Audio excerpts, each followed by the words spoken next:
احمد مسعود هم طالبانو ته تسلیمیږي، خو په کوم شرط؟ درنو لیدونکو سلامونه، هیله ده د ویډیو تر پایه راسره اوسئ ترڅو په دې اړه خبر شئ.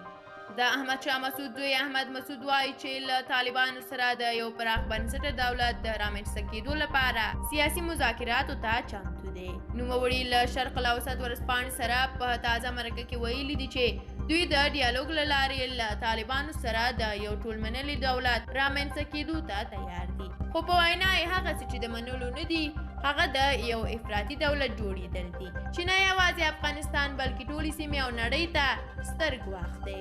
احمد مسعود چې په پنجشیر کې یې له طالبانو سره د مقاومت جبهه نیولې، دا څرګندونې وروسته تر هغه کوي چې په دې وروستیو کې طالبانو هم د یو ټول شموله دولت رامنځته کېدو پر سر په کابل کې له حامد کرزي عبدالله او ګلبدین حکمتیار سره خبرې پیل کړې دي او هڅه کوي چې د ټولو سیاسي رهبرانو نظرونه سره راغونډ کړي. طالب چارواکو پرون شنبه په کابل کې وویل چې د نوي حکومت د جوړېدو د نوعیت په هکله به ډېر ژر اعلان وشي.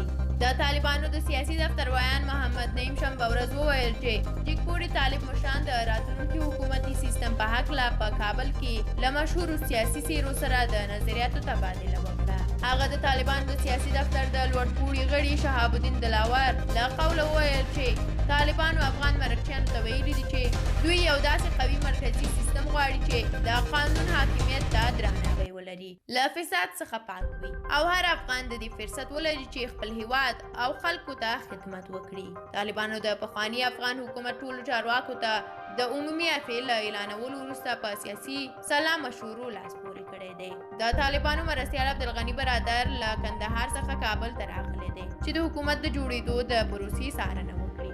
برادر چې د طالبانو له بنسټ ایښودونکو څخه دی، تېره اونۍ له قطر څخه چیرې چې نوموړي له امریکا سره د طالبانو د خبرو مشورې کولې او د 2020 کال د فبروري په میاشت کې یې له امریکا سره له افغانستان څخه د امریکایي ځواکونو د وتلو تړون لاسلیک کړ، افغانستان ته راستون شو. ډېره مننه درنو لیدونکو چې د ویډیو تر پایه راسره وئ. په دې اړه تاسو خپل نظریات کولی شئ راسره په کومنټ کې شریک کړئ. تر بیا او بلې ویډیو ښه وخت ولرئ.